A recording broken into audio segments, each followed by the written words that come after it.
Thank you guys for joining us for our first applicant webinar of this cycle. I'm really excited. I'm excited to have all of these wonderful faculty people here, our faculty members here, and our Dean Grooms. I am off screen. My name is Deanna Gerber. I'm the coordinator of recruitment. So if you have gotten an email lately, it's probably been either from me or our admissions team. So we appreciate you guys being here. And without further ado, we'll introduce our panelists. So Dr. Ward, do you want to take it away? Welcome, applicants. Nice to have you with us. My name is Jessica Ward, and I am an assistant professor in our clinical sciences department. I am a veterinary cardiologist, so I specialize just in heart disease in all species, but most commonly dogs and cats. My job here at the university is I have the best job, I think, because I get to do everything. I work in the hospital where I see clients, I see patients, and I get to teach our fourth-year students on their clinical rotations. I also get to work in the classroom in the third year, teaching students before they get to the clinic, and I also get to do research. And some of my research is on teaching methods, so I get to use my students as guinea pigs for that. One of my favorite things about AIMS and about my favorite events during the year is actually coming up here very shortly in just a couple of days. It's Winterfest, which is the veterinary school prom, which involves a lip sync contest every year. And immediately after this webinar, Dr. Fales-Williams and I are going to our practice for this lip sync, and hopefully it's going to go very well. Awesome. Very awesome.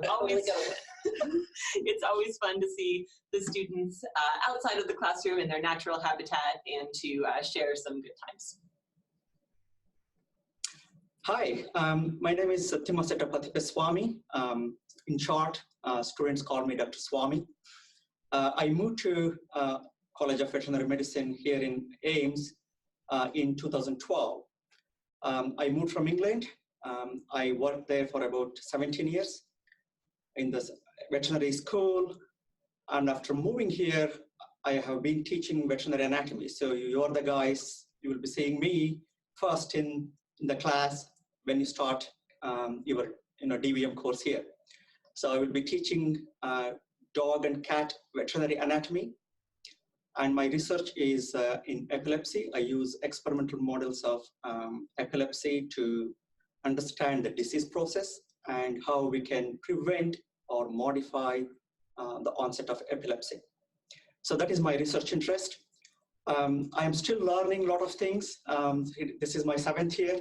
So there is a lot of things I have been learning. So everything what I have enjoyed here is really a great working environment and great learning and teaching environment. So, so I look forward to see you guys.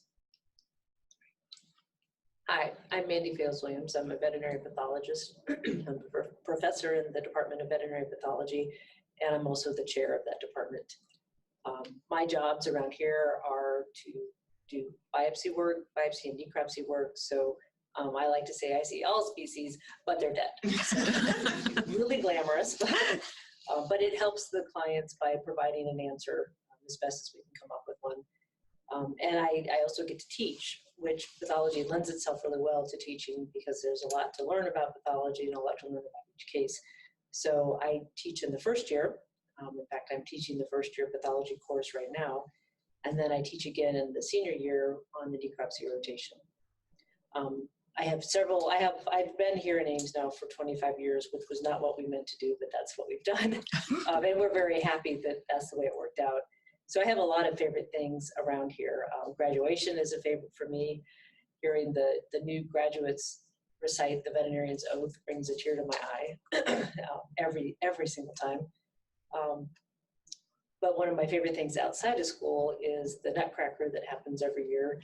There's quite a strong arts community here in AIMS for as small of a town as it is. There's quite a bit of musical and artistic groups that move through the area. So there's always something to go see if you need to think of some non-veterinary thing for a while. Hello, my name is Alex Ramirez. I'm also a faculty member here in the Veterinary Diagnostic and Production Animal Medicine Department. I'm an associate professor I also have a role as Assistant Dean for Academic and Student Affairs. I'm quite involved in some teaching courses, not many of the required, but electives. I'm a pig guy, so I work mostly with pigs. So I have some evidence-based medicine, some Spanish for veterinarians, some record keeping for pigs, some clinical swine medicine, and also some veterinary business courses as well. So one of the things we're great here at Iowa State is provide you a very well-rounded education. So we're very proud of that and enjoy being part of that. And then also involved in research as well. So I'm excited too about Ames. There's a lot of parks.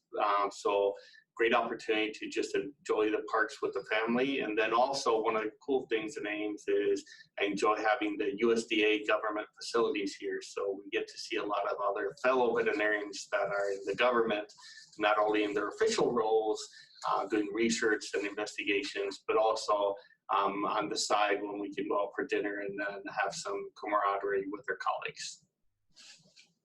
Thank you, Alex. Yes. And good evening. My name is Dan Grooms, and I'm the Dean of the College of Veterinary Medicine here at Iowa State. And I'm so happy that you've all joined us tonight to learn a little bit more about Iowa State University and our College of Veterinary Medicine. I thought I'd just share some fun facts about the college. And you know, I'm so embarrassed because I'm sitting here looking at my first fact and I realize that it's wrong. So the first fun fact is that Iowa State University, the College of Veterinary Medicine, is the oldest public College of Veterinary Medicine in the United States. And we were formed, I know you can't see that, but we were formed in 1879, even though it says 1849. That's wrong. So I'm sitting there like, Grooms, you don't do your math very well. So we actually just celebrated our 140th anniversary this past year in 2019. So we're so proud of the legacy of Iowa State in producing veterinarians and veterinary scientists to serve society here in Iowa, around the United States, and in fact globally. Another fun thing, so everybody's kind of talked about some of the fun things that goes on here in Ames, but believe it or not, Ames was voted the best college town in 2019, okay? And I've been here just over a year, and I can say I would agree 100% that it's a great place to live. It's a great place to enjoy life outside of veterinary medicine, whether it's in the Nutcracker Suite or going to USDA labs or fishing or whatever you want to do. It's just a really, really great place to live. Another great thing is our hospital. So that's called the Lloyd Veterinary Medical Center, or LVMC for short, okay? So we have a relatively new hospital here. It's about 7 or 8 years old, depending on which part you're in. It's just a really beautiful facility for our students to learn about veterinary medicine. So I hope you get a chance to go on the web and really look at some close-up pictures of our Lloyd Veterinary Medical Center. One of the other things that I'm really proud about is our faculty. So if you can see that, once you hold that up there. So our faculty is just outstanding. We have 4 of our approximately 120 faculty sitting here today, but you know, I could take any other 4 across the group and they would be outstanding. And so I'm so proud of the faculty and the quality of the education, service, and research they do to support our programs here. So another cool fact, Dr. Fails Williams, why don't you hold that? So I don't know if you're aware, if you know what this is, but this is a Gentle Doctor statue. That right up there. Yeah. So the Gentle Doctor is actually a statue. It's a famous statue amongst veterinarians. It was created by Christian Peterson, and the original of the Gentle Doctor statue actually is in the lobby of our Lloyd Veterinary Medical Center. So this really depicts what veterinary medicine is all about, that caring profession, that gentle person.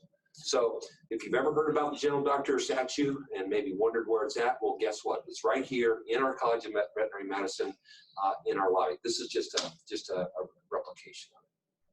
So the last thing, and the favorite thing that I do here in Ames, and is Donuts with the Dean, okay?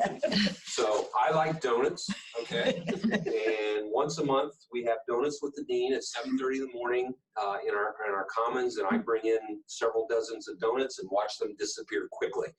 But it's a great chance for me and other folks from our faculty and administration just to meet with students in a very informal way, just find out how life is going. So we had Donuts with the Deans this morning, and started at 7:30, and by 7:45 all the donuts were gone. So I had to go out and buy some more. That's it. So if anybody's hungry, by the way. So thank you. And thank you for coming and visiting with us tonight. Perfect. Awesome. So we're going to kind of open it up to questions. I'll start with a few that you guys sent in, but if you'd like to, there is a Q&A box for you, so you can put in questions there. You can also kind of read through those and upvote the ones that people are really excited to hear about a little bit more. So I'll go through the questions that you submitted on your registration, but if there's something else that you would like to ask, feel free to use that Q&A box. So first question, a lot of the students would like to know a little bit more about the research that gets done here and how they might be able to get involved. So whoever would like to start kind of talk about how students participate in our research. I can start. Absolutely. There are many different ways to become involved with research as a student here at the CVM, and there are many different types of research opportunities.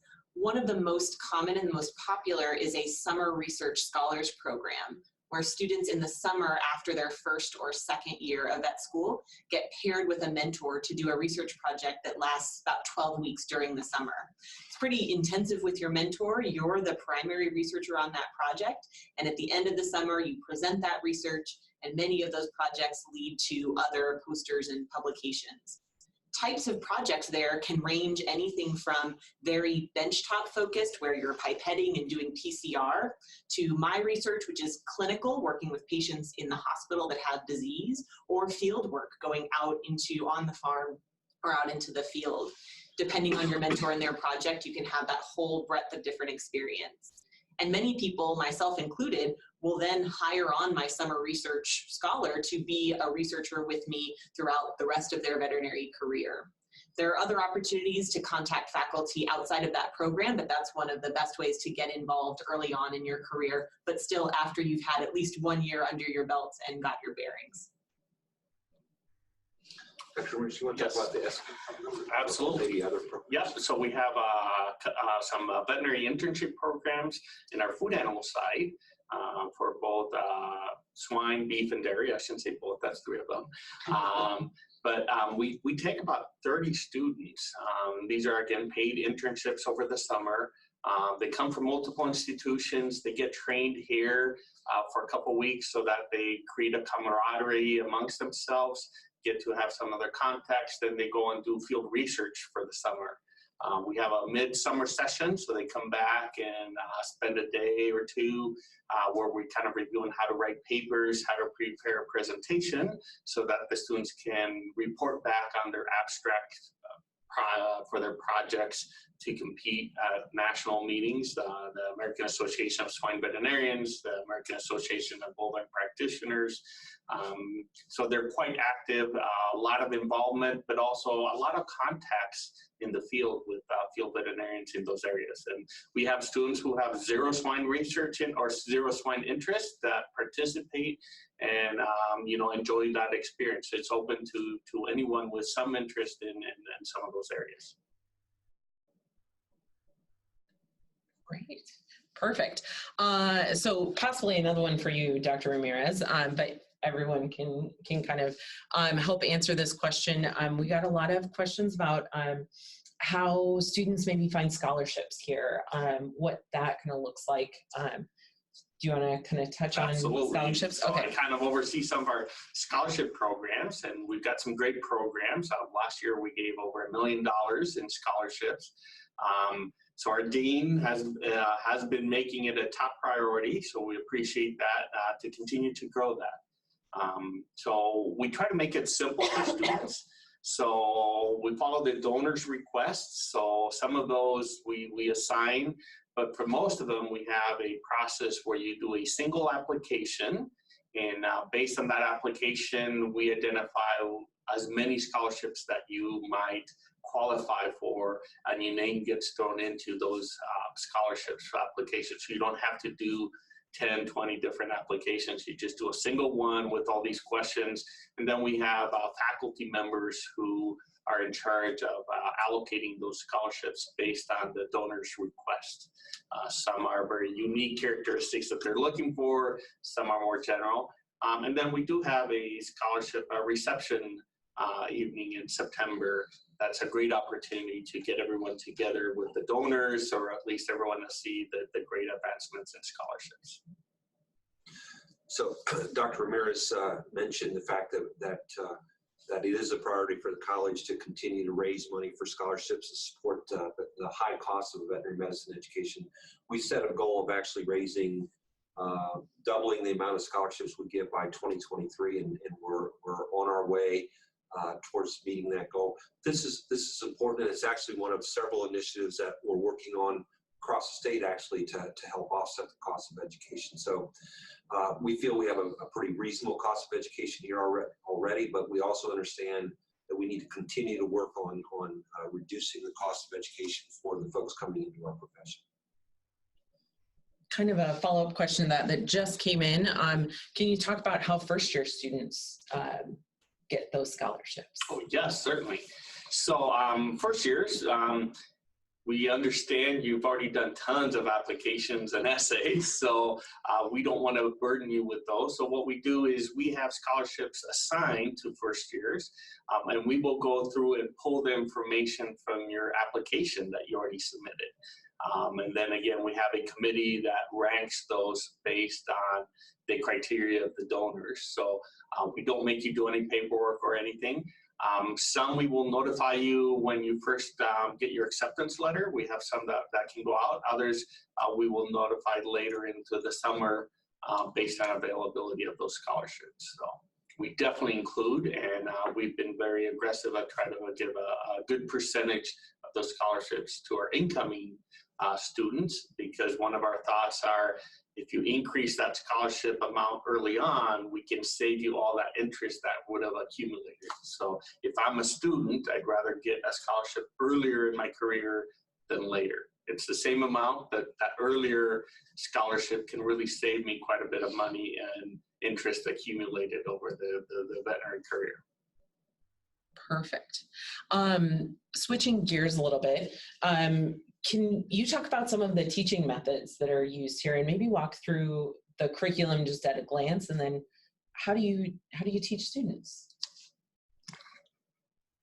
I think that's a great question for Dr. Mills. Well, I think there's a variety of methods, and I think all of the teaching faculty are committed to finding the way that works best for them and for the students. And so the method that works well for me may not be the way that is comfortable or accessible for Dr. Ward. And so Iowa State is Iowa State has high expectations for teaching quality.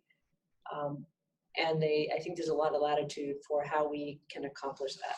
So having said that, I do a mix of things. I do a traditional lecture with we use Top Hat here, so we have in-class questions that for my class, I do those for points, but they're kind of easy, fun points. And then I also have a lab, and during the lab, that's the opportunity for the students to move around and see, and I was always a student that I learned by doing. To sit in the classroom and be talked at didn't do a whole lot for me. But with pathology, there's introduction to new terminology and then using the new terminology in the lab. So that's what works for my class. Luckily, Iowa State does not tell us if there's one way we have to do something, because it wouldn't be fair for all disciplines and all teachers.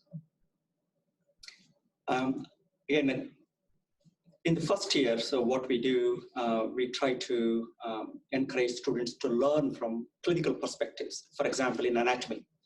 So we don't bore you just by bombarding different terminologies and memorizing the names of bones and parts of bones and muscles. So we encourage you to learn from clinical perspective from day one. So that is the expectation. And we provide all sorts of resources and learning materials, and TAs will be there, other instructors will be there to support your learning.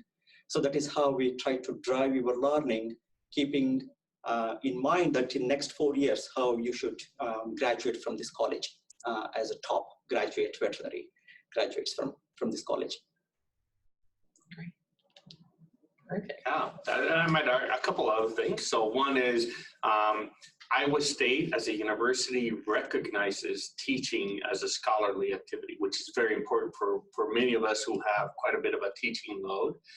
And what that means for somebody who's not an academic is, although my research might be, let's say, 15 or 20% research, when I get evaluated for advancement and promotion, they expect me to have just 15, 20% research. So my research might be half of someone else. So my output is evaluated as half as theirs, which is nice because I can focus on teaching and not have to worry about, I got to get publications in order to stay here. Also, our college, so our university has a center for excellence in teaching and learning, and then also our college has a group. So we have two outstanding support staff that have degrees in education that really help us college-wise. I'm better at teaching technologies, understand better things. They're developing programs for new instructors and programs for advanced instructors. So I think our college is very proud at advancing that teaching to make sure that we are provided to or have the background information as faculty to help our students. And then finally, all our lectures are recorded, echo capture system, which is very beneficial. If things happen in life, if you end up missing part of a day, there's always a way you can catch up with that information without hitting that panic mode. Great. So the next question is a little bit more about the clinics. So what can students expect from kind of clinical rotations here, but also kind of what connections do we have, in other areas that students can maybe go out and do some rotations? So do you guys want to? Yeah. I'll take this one. I came straight from the clinic until I'm prepared. Iowa State's clinical rotations take place during the 4th year. Typical of most vet schools, you spend 3 years in the classroom and laboratory, and the 4th year is in the clinic, beginning in May of the 4th year. So you slide straight from 3rd year into 4th year. But I have to say, that was tied for my favorite time of the year with Winterfest, which is when the new 4th years come in. You'd think you might be tired from finishing 3rd year, but man, you want to get in there and be a doctor because that's what you've been training to do for the past 3 years. It's one of my favorite times. Clinical rotations at Iowa State are 2 weeks long, and I'll speak mostly about the small animal clinical rotations since that's what I'm most familiar with. On those rotations, you are really the first face that is going out and seeing that patient and that client. On my cardiology rotation, for example, the students on rotation will go and meet with the owners, talk about their pet, talk about the problems going on with their pet, do their own physical examination on the pet, and then come back to the clinicians and present the case. They tell us what they think is going on, what diagnostic tests they'd like to do, and we review the relevant pathophysiology and medicine about that case. Then we all go back into the room together and talk with the owner about what we're going to do with their pet that day.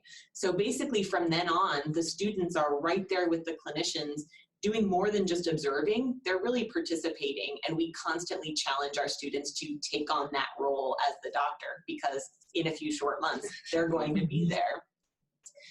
I think that's probably it about the in-house rotations. Iowa State's curriculum, I don't know how much we want to get into tracking and externships and things, but it is a very flexible curriculum within the 4th year compared to other schools and allows for students to really capitalize on their area of interest for seeking any external rotations, whether those be at zoos or with large animal experiences or at other specialty hospitals with small animal specialists. I signed quite a few documents so that students that have a pathology interest can go to zoo pathology programs or into pharmaceutical companies or other diagnostic labs so that they can get experience on path floors around the country. Particularly for those students that want to do a pathology residency, it's helpful to have experienced different forms of pathology outside of academia. might also mention that in addition to the hospital here, we also have an ambulatory field service program. So these are veterinarians that take students out into the field, about a 50-mile radius around Ames, to take care of farm animals as well as horses. And so you have the opportunity to be part of those field services if that's of your interest, and get a chance to actually go out in the field and work on animals. Great. Kind of for prep going into fourth year, do students take any kind of communication classes? So how do you prepare students for that fourth year, those clinical rotations? So yes, yes, we do have some communication exercises, scenarios that students will be prepared before they enter. We have different things integrated in the curriculum as well. So I think our students feel pretty comfortable. Over time, we're developing those scenarios a little bit better. So we do have actual people who come in and have to play different roles.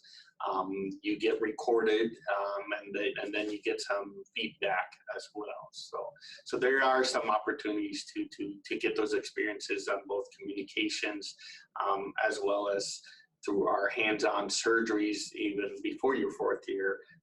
Plenty of opportunities to get some of those other skills done, communicating with your team to make sure that all the needs of the patients are being taken care of. Dr. Warren, you want to talk about the community practice, or I can talk about it, but you probably know as much or more about it than I do, and Sure. that third year experience. Yeah. We've recently, the curriculum at Iowa State has advanced in our junior, often it's called junior surgery, where students are learning to do surgery for the first time, typically with spays and neuters of shelter pets. We've really taken that concept and expanded it into a much larger program where it's not simply pick your dog up at the shelter, spay or neuter it, and send it back. Those dogs and cats are now coming to Iowa State for 5 days at a time, and allowing time for those students to get practice doing a preoperative workup, do preventive care with those patients, and also postoperative monitoring. In the process of doing that a bit larger and lengthier stay in the hospital, the students also then get to practice some of the paperwork and medical record keeping that they'll be doing in the fourth year. They use the same computer system in that course as they will be using in the fourth year to send home information to owners, for example.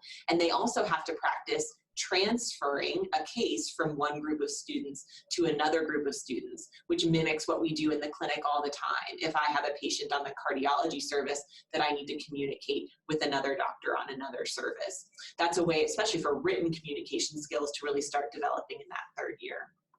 And that's all done with pets from local shelters around the state of Iowa that have pets that they want to just make more adoptable by spaying or neutering them, or making sure that they've had the preventative care necessary to really make them more adoptable. So it's a great relationship with these shelters to help them with these pets. Great.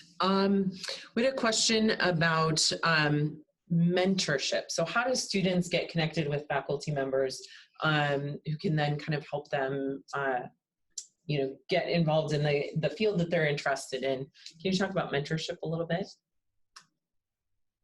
Well, an initial program would be the faculty contact system that we have. So each incoming first-year student will be assigned to a faculty contact, and that performs the service of having a small group of people that you can reach out to that faculty member with any questions you may have, guidance and whatnot. And that is sometimes based on interests, I believe, but not always. And that's not hard and fast. I've had students migrate my way because they're interested in pathology, or I don't always know the reasons, but it provides a nice initial contact to work with the student. And so I always appreciate that, because even as a first-year instructor, as much as I want to know all 129 students, I don't always know them. I certainly don't know them by the first day as much as I want to. So having the faculty contact system is a really nice way to get around that. And as students progress through the other years, one way that I found a lot of connections with students who have interest in my field is through extracurricular clubs. For example, there's an internal medicine club, there is a feline club, and through activities with those clubs, faculty members are often leading smaller group lectures, smaller group laboratories, and I've had multiple students reach out to me through that avenue and say, I have an interest in cardiology, or I have an interest in specialization in small animal medicine in general. And that's a way that you can find a new mentor, even if it wasn't the person you were assigned to. Great. Okay. This question, Jonathan posted it, and it has been thumbs up a lot, I think. So let's tackle, what would you say is a common mistake that new veterinary students make? Dr. Swamy, can you start? And then you can kind of, yeah. Yes, this is a common question. And also in the feedback, students would suggest me to bring up this issue right from day one.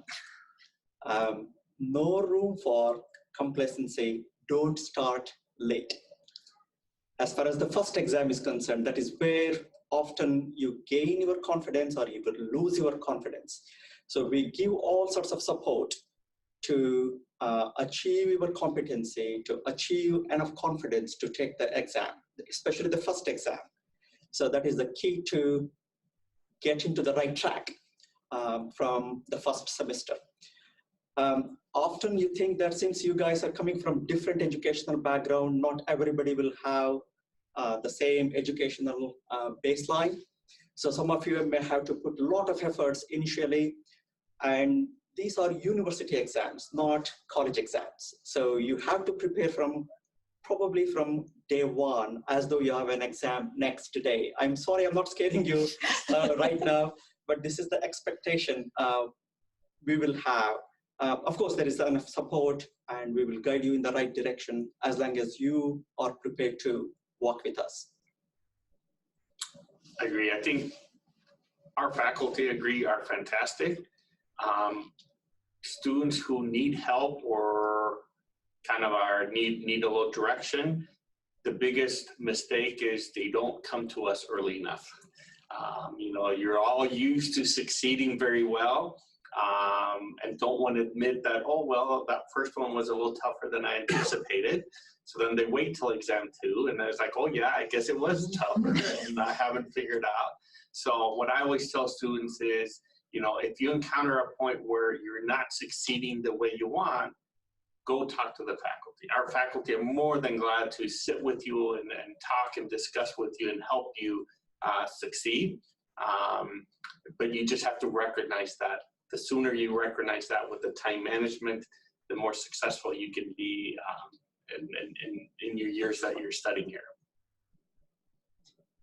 And I would say, as a first-year instructor, one of the biggest challenges that I see the students setting themselves up for is they have an expectation above and beyond what I expect of them. So I just want them to see the lesion and describe it. And you know, I try to be really clear about that. But what I see the students doing sometimes is they're trying to operate at a level that's completely unrealistic. I would never ask some of the difficulty that they're trying to do. So they're creating a lot of stress for themselves that I would never ask them. So once we all get on the same footing, it gets a lot easier. But I think there's a natural tendency for people to come in and have very, very high expectations of themselves. And if you knew veterinary medicine, you wouldn't be a first-year vet student. You'd be a graduate. And so make sure that you understand where the expectation level is. And if you're at that level, great. If it's above or below where you're thinking, then adjust. Great. So going on kind of in our same vein, especially as far as like the stress of vet school and stuff like that, can you talk about how our faculty maybe work together to help lighten the load over the course of the, you know, X number of classes that they're taking each semester? Yeah, so I'll jump in here. I think one of the things that we've implemented in recent years is having our year coordinators. So one of the things that used to be quite stressful for students is all of a sudden trying to figure out when those infamous exams are, right? So we have a team of faculty that lead and meet with all the faculty, and before the semester starts, we've already spread out the exams. We've already decided what days. We try to give you no more than so many exams per week. We try to give breaks in between. So we try to coordinate that to help you all so that you don't show up and we all work independently and all decide to give an exam at the same day, which makes it extremely difficult. So there's a lot of that coordination that we're doing behind the scenes to kind of help students, and then still give students that opportunity where if the class wants to change, they can always request that change if they prefer to make something different. Fantastic. Can you talk a little bit about wellness efforts that are going on here to kind of bring us back to, you know, stress-free land? So let me address that. So first of all, both mental as well as physical well-being is important to our profession. It's been a problem in our profession historically, and we're making every effort to make sure that our students and our faculty and our staff are taking care of themselves and providing the tools to take care of themselves. So some of the specific things we have here. So first of all, we have on-site mental health counselors that are available so that when you encounter stressful situations or suffer or having some anxiety about that upcoming test in pathology that Dr. Fales-Williams is going to give you, we have folks here that can help you with the tools necessary to deal with that stress and that anxiety. So that's really important in helping keeping our students mentally well. There's also lots of activities that go on, mostly student directed to help with both mental and physical well-being. We have at least 2 clubs here that kind of focus on both the mental and physical well-being of the student population. A year ago, we put in, actually a little bit more than a year ago, we have an exercise room here now. There's treadmills and elliptical machines and some weights. And so if you're here studying late at night and just feel like you need to go get some exercise, the exercise room is there. You can jump into it, and both students, staff, and faculty use that exercise room. So it's a great opportunity both for mental and physical well-being. We have a new room that just opened up this summer. It's called the Hideaway, I believe, which is basically just it's an escape room, a room that's no study zone, a place where students can just go and relax, and low kind of mood lighting in there, and a couch, and I think there's beanbag chairs and some books and different things that you can do just to kind of step back and relax and kind of get away from the stresses of study. So those are a few of the things that we've been doing to kind of deal with the stress of being a veterinary student. We certainly understand that. For me, it's important though that we provide these services to our students because we want them to have those tools when they actually become veterinarians. Because that's unfortunately where we see a lot of the repercussions from mental health issues is when they're out there actually practicing. And then sometimes there's bad outcomes. So we're hoping to provide the tools for our students as they're trained to be a veterinarian so they can use those tools when they become that practicing veterinarian. Fantastic. Anything else anybody wants to add?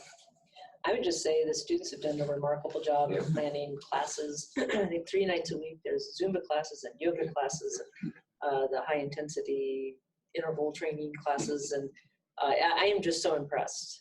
There's a running club. They in the spring there's the Scavus Camper, so it's a 5K and 10K race that's held here on the college, and if it hasn't already started, I think there's a group that meets a couple times a week to train for that. So in my day in vet school, we just didn't do things like that, and we should have. We had far less healthy outlets, and I don't think that was helpful or healthy at all. So I am really impressed by the initiative our students have taken. I taught yoga last semester. I was a yoga teacher for some time for our veterinary students. And some students were asking, so, Dr. Swamy, can you teach us yoga in anatomy class?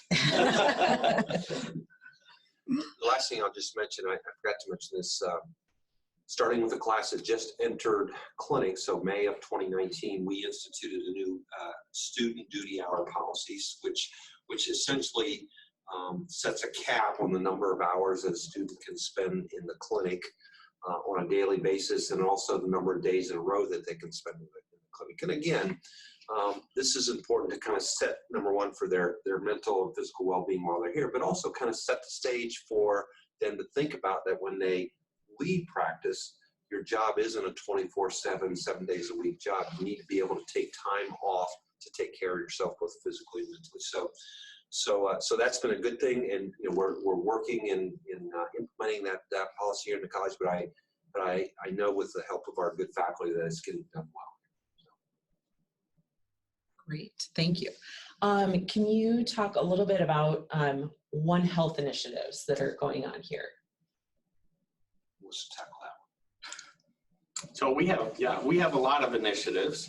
So some are as simple, I shouldn't say simple, but as broad as we have a program where you can get your veterinary degree from Iowa State, as well as a master's in public health from the University of Iowa, which is one of the other state institutions here at minimal cost. So during the semesters, you take one more class and there's no charge for that because of agreements. And then you just have to do a couple summer things, short sessions, that there is a fee associated with that. But you can integrate the human side of public health, so not just the veterinary side, but truly the human side, combined with your veterinary degree.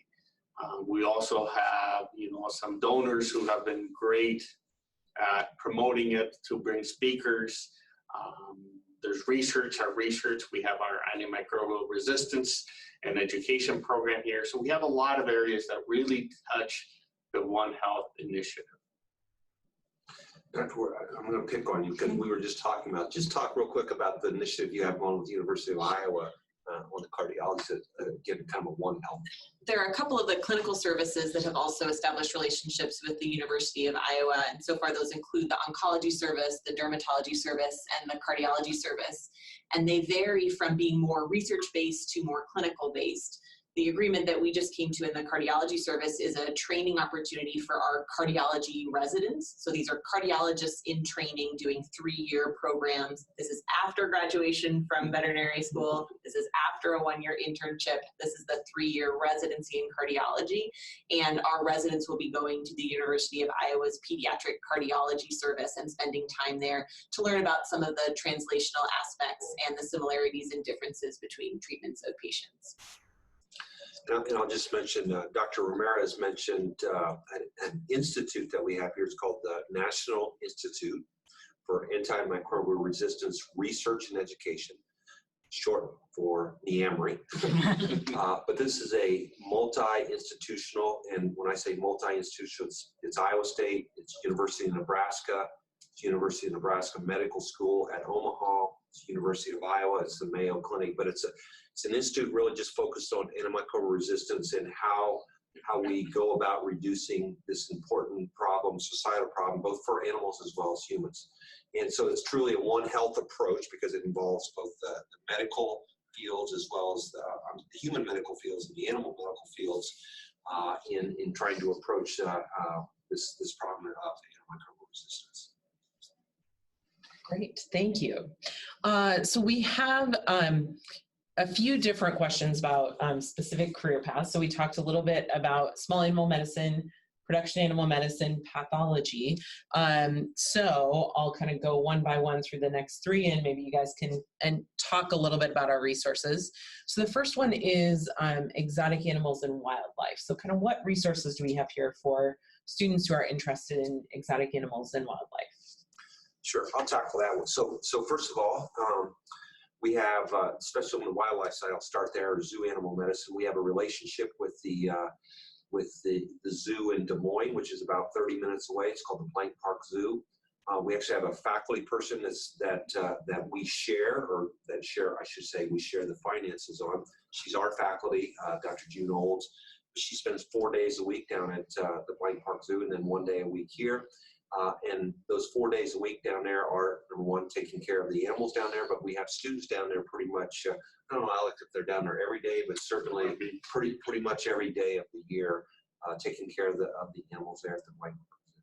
That's a great relationship with the local zoo, and it's a great learning opportunity. We also see exotic medicines through our Lloyd Veterinary Medical Center through the primary care facility, so pocket pets and other exotics. We have an exotics elective course. We also have and I just learned this the other day, we have a fish elective course, right? With aquatic medicine elective course. And then we have an exotics club here. But then we also have the opportunity, and a lot of our students take opportunity, you mentioned preceptorships earlier. We have the opportunities for students to go to other places around the United States, or in fact the world, to get either exotics or wildlife or zoo animal medicine experiences. So that's just kind of a potpourri of things that we have in those areas. And if I miss anything. What's the wildlife care clinic? Thank you. Go ahead and talk about that. We have a wildlife care clinic that is a wildlife rehabilitation clinic that's here on site that offers students opportunities for wildlife rehabilitation. Yeah, thank you. I forgot all about that. So. And we also unfortunately see some of those on the necropsy floor. But it provides an opportunity to see anatomy that we don't typically see, and some diseases and lesions. And particularly since Iowa is a flyaway for a lot of migrating waterfowl, we don't, there's not white pelicans normally in Iowa, but we had a nice case of actually a parasite infection in some white pelicans that's getting published. So yeah. Very cool. Pretty cool. Great. Where are they flying from or to? I don't know. Oh, I should be part of the epidemiology. It should. It's true. The next kind of career path is equine medicine. Can you talk a little bit about the facilities that we have here for equine? So first of all, we have a full service equine service here, both surgery as well as medicine. See horses on those services for routine appointments as well as on emergency.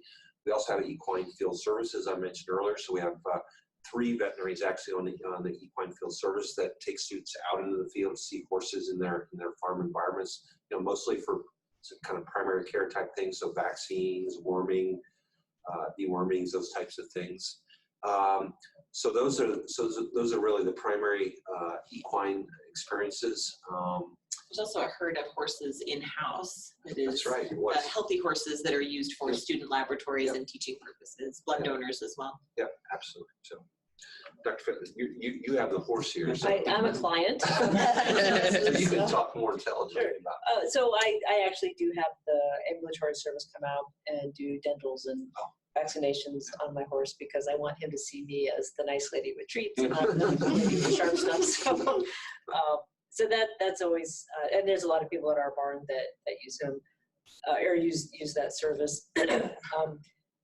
It's been great to be able to use the Equine Clinic for doing pre-purchase exams or luckily, knock on wood, we haven't had many any kind of adverse events with this horse. So that's been with my first horse we had to do some unfortunate diagnostics for him, but it's a very nice setting where it is now. The new Equine Clinic is gorgeous and it's roomy, and there's plenty of room for all kinds of learning opportunities. The expansion of the rounds room has been a remarkable thing. So it's a really nice setting. It's attracting really very talented faculty, and so it's a really good place to work.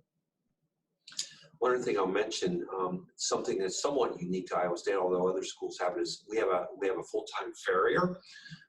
So this is a person that's putting shoes on and off of horses, primarily for therapeutic purposes, but also they do routine shoeing as well. So that's a full-time member of our faculty. There's actually clinical clerkships in farrier. You can spend 2 weeks with the farrier just learning about shoeing, and especially the therapeutic shoeing. One of the unique things that we're going to be doing this spring is we're actually going to have a farrier school here. And I think it's like a 2 or 3 day program where both veterinarians as well as farriers can come in and learn new techniques around the shoeing of horses. So something a little bit unique to Iowa State that's different than other schools. And in terms of facilities, the farrier shop is in one corner of a rather large building. The rest of that building is used for layman's exams. So there's a hard surface, I think there's 3 different surfaces. I think there's a dirt surface, a concrete surface, and maybe a shaving sawdust. I can't remember if that third one is there or not, but there's plenty of room for the typical straightaway lameness exams, but also horses can be ridden, they can be lunged in that area. So you really have every opportunity in a covered building to see what the lameness might be. And that's much better than doing it in the parking lot or out in the field or something like that. Great. The third area that students are curious about is lab animal. So can you talk a little bit about our lab animal curriculum or opportunities?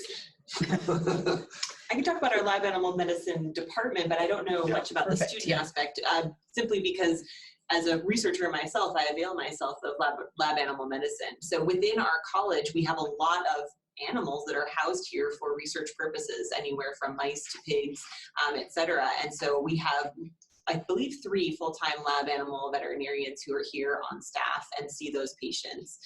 So I think they're a great resource for students who are interested in lab animal medicine. I honestly don't know much about the coursework aspect of lab animal medicine. Yeah, I would suspect, I could be wrong, so we're kind of punting a little bit on this one. But you know, that's such a specialized area that most folks that want to get into laboratory animal medicine, that's going to require specialized training. But there certainly is the opportunity here to get some experience and see what laboratory animal veterinarians do, because as Dr. Ward mentioned, we have those folks here that are taking care of our mice colonies, our dog colonies, and the various animal colonies we have here. So, but there's probably nothing specific in the core curriculum that we teach. Certainly an opportunity to get those experiences are here. Mm-hmm. A side note is, I know we do have a lab animal resources club, I think. I'm not sure about the acronym, but if you send me an email or reply to the registration email, I will get you in touch with those students and they can probably point you in the right direction. The next question, and I think it's because you all are fantastic Iowans, but it could be because they're interested in lowering student debt. But could you talk just minimally about how a student might gain residency if they can in vet school? So I'll speak to that. Yeah. So that is dictated by states. So the state of Iowa has very strict rules regarding residency. So that's way above our pay grade. So at the state level, the Board of Regents have rules, but it's actually the state of Iowa. So really, in the state of Iowa, you cannot become a resident unless you're here for a full 12 months and you're not taking school. So if you take a course, maybe you're okay. If you start taking more than one course, they might consider that you're here for school, which then doesn't allow you to get your residency. So unfortunately for the state of Iowa, whatever status you come in, you will maintain that status for the entire 4 years. If you're in school. If you're in school, yes. If you came here and did nothing for a year but work, then, yes, then you become an Iowa resident. Yeah, and we've had students who come try to get a master's or work as a research assistant, but not really in school for a while so that they can get their residency and then apply to vet school. So that's another way.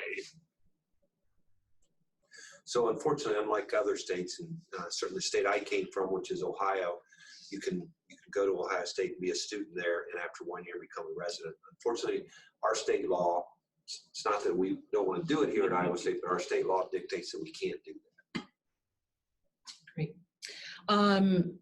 So this is kind of a plug for a student panel we have coming up in a couple of weeks.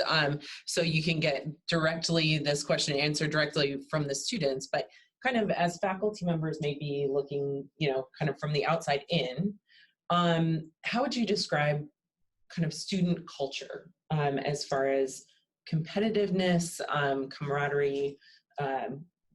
What does student culture look like from kind of the outside looking in?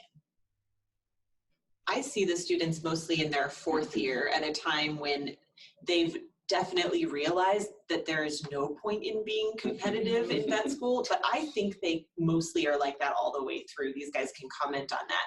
In the 4th year, you're on a rotation with 5-year rotation mates, and there's a certain amount of work and it has to get done, and they're super collaborative. I love watching our students work together, and it's fun because you're put in those rotations without the scheduler doesn't know who your friends are. So these are, some people are on rotation with their best friend and some are on with someone who they barely know, and they all work together and it's great. So my impression is that it's a very collaborative student body, and that I have never encountered a situation that's seen no one's ripping pages out of textbooks so that someone else doesn't get a good grade.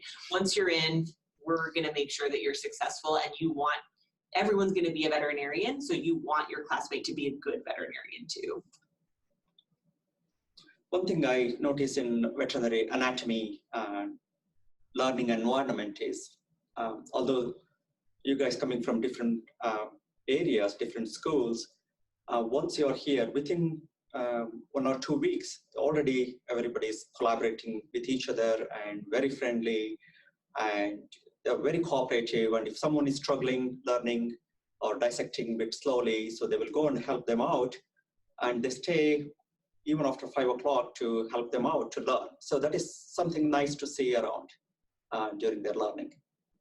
I agree. I think even from our SAVMA chapter, which is our American Vet Med Association chapter, every year periodically have awards, special awards, and often they're giving to class members for their study notes that they share with the entire class. So there's a lot of camaraderie that goes around, a lot of sharing, and a lot of helping.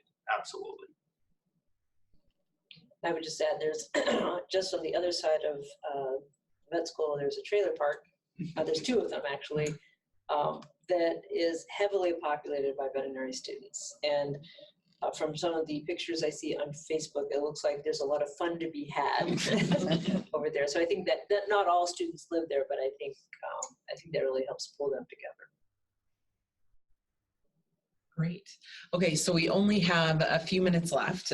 So kind of as a last question, and it's maybe a big one, so sorry, but could you maybe give one piece of advice that you wish you had coming into vet school? So, the people tuning in, a lot of them will land in a vet school, whether it's ours or someone else's, but we hope it's ours. What piece of advice do you wish you had when you were going through vet school? There you go. I have okay. one very good that I always tell students, which is contradictory to what we usually try to tell you, right? So it's great when to get into vet school. But what I tell students is you got to put things in the right perspective. Once you start vet school, it's not about the grade you get, it's about knowing the information. To date, nobody's ever asked me what my GPA in vet school was. And I mentioned that because your focus needs to be, I need to learn the material so I can be a competent veterinarian and feel comfortable about my decisions. And whether you get 98% or 96%, nobody cares, okay? And that's important because sometimes to go from a 94 to a 98, you got to spend 3, 4, or 5 more hours studying for that subject matter, and you just don't have enough time for that. You're better off enjoying life, having that wellness, and just focusing on trying to do your best to learn the material and worry less about GPA. Hard to do with students that are highly driven, but really your focus is, I really got to do good to learn the material. What that grade actually is not as important. My piece of advice would be keep an open mind and take on experiences that are different than what you might think that your final career will be. Even if you're 100% sure that you want to do small animal medicine, palpate cows, do it all, because once you leave vet school, you won't ever get to palpate a cow again. Sometimes I wish I could go back and take a theriogenology wet lab because it's been so long since I got to do that fun, different stuff that vet school is all about. So seize every opportunity. So I would, if you got selected for this one, I hope you all will be selected. So I am here by choice, not by chance. And I will be positive. So I would say, this is what my, in the first introductory lecture would say, be positive. So when I say B+, often students think that, oh, that will be the grade I would get, B+ grade. I said it is not B+, it is be positive. And believe in yourself, so have confidence. So that will take you where you want to go. I'd say to remember that you have to take care of your health so you can take care of the animals. And that's a lifelong commitment. So if you have something that you're involved in right now, whether that's playing music or dance or writing or reading or painting or running or biking, whatever that might be, plan on continuing to do that through vet school. You might have to shorten your time that you spend on that a little bit, but have that outside opportunity to release some stress and build your strength and find health, because if you are not healthy, you can't help the animals. And I guess I would just say, we had several questions today about what opportunities do we have in wildlife, or what opportunities do we have in equine. I would always tell people to remember that we're always learning, and you're not going to learn everything in veterinary school. It's just absolutely impossible. But there are so many opportunities once you leave here to learn and become the expert that you want to be in the areas that you go. Certainly, I did not have one class at The Ohio State University on how to be a dean. Guaranteed. But I've learned, thanks to the help of lots of good people and mentorship over time. And it all happened after I got out of veterinary school.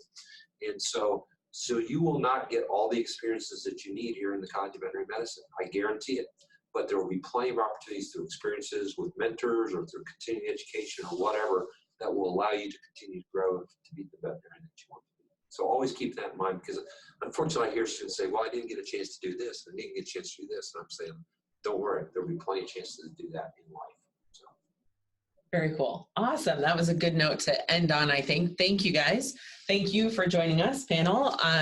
And students, thank you for joining us. If you didn't get your question answered, look for an email from me in the next couple of days, and I'll follow up with you and try and get the answer if I don't know it. But thank you guys for joining us. I wish that I should have had like a round of applause, you know. There we go. Thank you. Enjoy your evening and tune in next week for a financial aid panel.